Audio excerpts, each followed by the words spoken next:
Right, you're welcome back to our next big story now. The high incidence of fraud and forgeries in Nigerian banks has become a major issue for the Nigeria Deposit Insurance Corporation, NDIC. Now, banks have not been able to give returns to the corporation, prompting the NDIC to investigate them.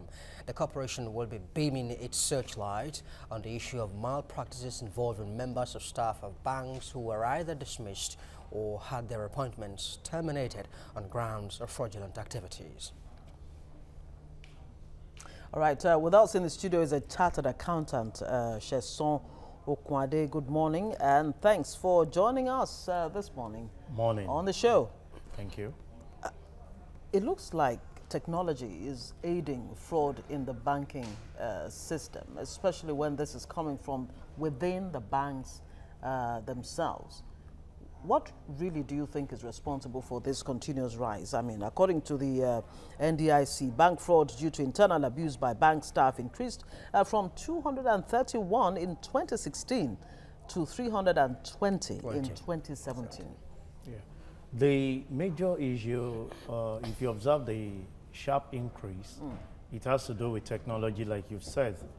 And the major responsibility for this increase is those that have the technical expertise in the latest development with technology are very few. And when you are getting this knowledge, the motive behind getting it, no one knows except you. So you discover that if you observe the level at which we have fraud and forgery those days, compared to now that you have technology, you discover that there are few people who have the technical knowledge to control activities. Those days, you discover that most internal auditors in the bank pleased with papers. But how many of them have upped their game to what we have now as technology, where all the things you need to do is on a computer? But those chief auditors then, inspectors then, have they upped their game to hide and control some of the menace that we have in the system? All right. Before now, the advent of ATM was not there, but you discover that somebody can wipe your money even when your card is with you. Yeah. Wow. The report mentioned raised quite a number of issues: diversion of deposits, diversion of bank charges, fraudulent transfers, withdrawals, and so forth. And the report also says that about 320 cases are attributable to bank members of staff, collusion by members of staff. So if this is the case, then it does appear that the banking system or the banks themselves have internal control and security issues. Yeah, the first thing is you're talking of the personnel you are recruiting. When you talk of the system, what is the value system of the person you are recruiting? That must form the bedrock. You see, we have had a complete shift from what we used to have of people valuing, character and running after money. A young graduate who is graduating, all he's thinking about is how to make millions, go to US 4 or 5 times in a year, go to Canada, he wants to be seen, and he wants to ride the best car. But how do you determine, any mechanism? the character of an individual that you want to bring into a system? It's a function of the control system that the banks are putting in place. If you know there's a stringent thing to control your menace, you behave yourself. One thing I want to say is people that are perpetrating this thing does not do it overnight. They give it a trial. Just like an armed robber that wants to come to your house. It doesn't just visit you without having a survey. It does his reconnaissance and try to look at the lapses in the system and look for area to capitalize on. So you discover that it is a problem with the bank's control mechanism, the internal system, and is a function of who are the people that you are recruiting into your internal system. You can take a front desk officer who is just an NDO there and all those things, but you should hype your game to make sure that you have someone who have an understanding. If the operatives are more knowledgeable than the internal auditors, there is problem. The guy is bound to beat whatever you're putting in place. So it's safe to say then that within the banking system, there are lapses, huge gaps. There are. These fraudulent, bank staff actually take advantage of those loopholes. No, because, yes. Whose job is it? Beyond the banks themselves, what about the CBN? You would imagine that the CBN has some kind of mechanism to ensure that the banks do the right thing when it comes to ensuring that depositors' monies are not diverted. Yeah, the issue there is the CBN has actually put in some policy in place to control who monitors that those things are adhered to. There's one thing to have a paper policy. Yeah. There is one thing for someone to follow through. And that is why you discover that for every for every banking sector, there is always a compliance unit. What those guys do is they interpret whatever policy is being sent to them from the CBN, made it known to the staff, and watch through. Banking is just one arm. If you don't have good compliance officer, there are bound to be high level of fraud. Because when they check and they discover that this has not even been perpetrated, but there are traces. Yeah. Who monitors the kind of life that your staff are living? A staff is earning like 500,000 every month, and he stays at Banana Island. He wants to travel 4 or 5 times in a year. That is the work. Those days, you see internal auditors are not being loved by anybody. And we're talking about bank staff now. The bank directors themselves, of course, they're part of the banking staff, but they are the higher echelon. But there is a high percent. They make up 40% of the debt profile that you have in Nigerian banks right now. Yeah, because the chief compliance officer is somebody who's at their cadre. Yes. You don't get a compliance officer who is just a GM. You definitely have an ED, probably, after an MD. The next set of people you see are executive director. And there is no a compliance officer or a chief inspector will be at that cadre.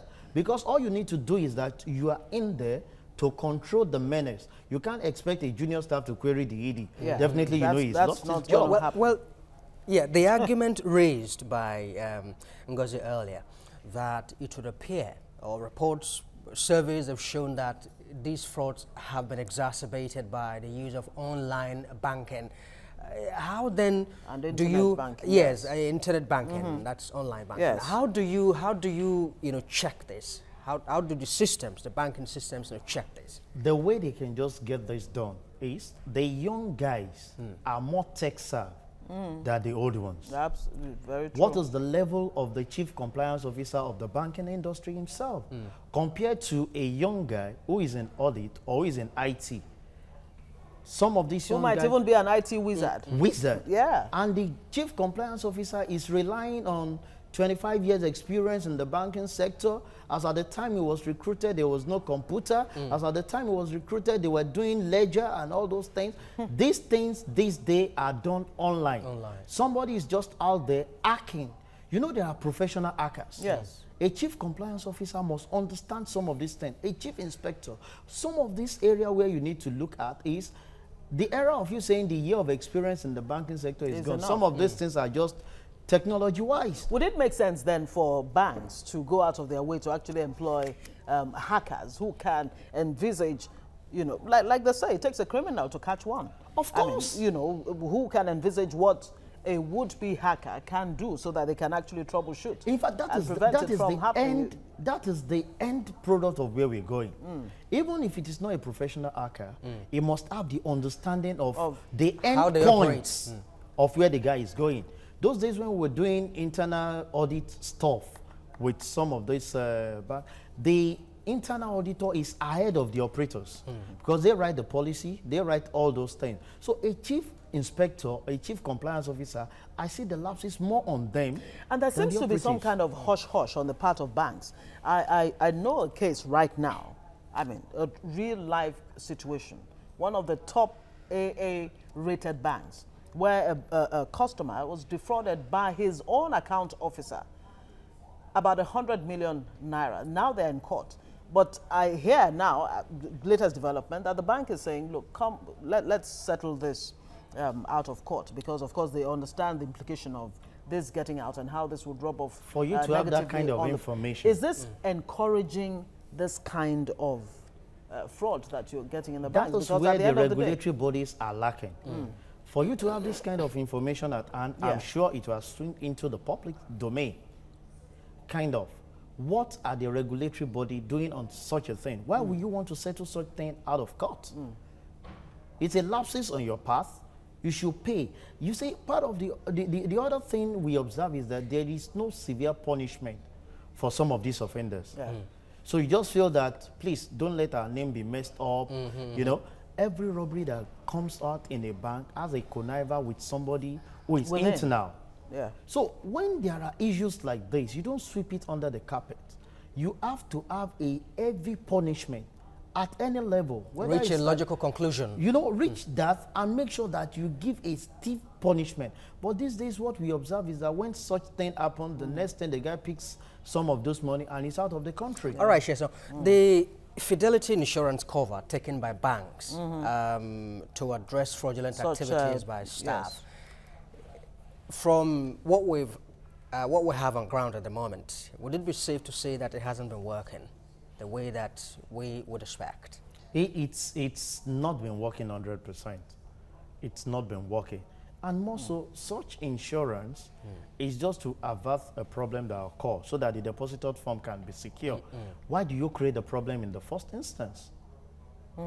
We should not. Insurance is like, okay, I'm paying some of this money for insurance policy. We're setting aside this money to have a cover for some of the things we're doing. But can we prevent the problem? I can answer because I have an health insurance policy. I will start doing things that will affect my health. That those things are there. First thing we need to do is to guide against the occurrence of that problem. So that such insurance policy can definitely, when it overturned, can be used for other things. This Fidelity Insurance cover, is it unwittingly encouraging bank fraud on the part of the bank staffers themselves? Well, when you know that definitely if anything happens, you have a cover. Yes. So if I'm paying my premium regularly and I want to do anything, I can crash my car. Knowing definitely, if I report that to an insurance company, it's there to pay. So how can it be enhanced to prevent fraud, whether on the part of the bank staff themselves or outsiders who collude with the enemy within? The issue is we must always give stiff penalty. Let's leave. The reason for the insurance is to cover the deposited beyond the fund. Penalties, the preventive measures. That is why you are providing the insurance, you must put your eye to where you're going. There's a certain percentage that has been covered. Take, for example, if you now have more than what you have actually provided for, it becomes an issue. So the truth is, you must put your eye into what is going on in the banking sector to save the occurrence of that particular problem. And that requires you intermittently. This one that the NDIC is putting their searchlight now, for me, it's late. It should be a routine. When somebody knows that you're going to check him tomorrow, he puts his house in order. There's a sort of a restraint. Yeah, you know, but you are leaving a lacuna, you're leaving a gap. 1 month. So there's a sense in which we can say that the NDIC is not, proactive. They are not. We are always, you see, an average Nigeria is reactive to issues. We are not proactive. If you put this mechanism in place to guide the occurrence of the problem, you will checkmate the activity. But the so-called Section 35 and 36 of the NDIC Act, number 16 of 2006 as amended, requires all DMBs that deposit money banks to submit monthly information on fraud and forgeries. But it seems the banks have not been following this particular law. If you are expected to make your returns on a monthly basis, are there penalty attached to it? Take, for example, in tax. So that if you don't meet up. If you don't meet up, and you don't just put a simple penalty that makes you feel, we'll take care of that. That is the path. If they are crying foul now that they have not been complying, what is the step that NDIC is taking to curb this activity? All right, Sheson, just very quickly, if we, the report also shows that banks have suffered about, fraudulent activities have led to the loss of about 16.5 billion naira within 3 years. What sort of impact do you think this might have on the economy? Yeah, it's an huge impact that we need to. Some of those funds that are gotten through fraudulent means are not invested into our business. A guy just wallow the money, and the next thing you see is going to invest, buy a car. He's not having any right investment. And we don't hear of compensation for customers who suffer these kinds of things. Nothing. Okay. All right, Olusegun Okunwade, a chartered accountant as well as public affairs analyst. We must thank you very much indeed for coming to share your thoughts with us. Thank you very much. All right. It's a pleasure all the time. Thank you. We'll be going to Ogun State next, and it has to do with the Ogun Investment Forum. You want to find out what that is all about and what it is doing to Ogun economy and, of course, probably Nigeria's economy. Stay with us.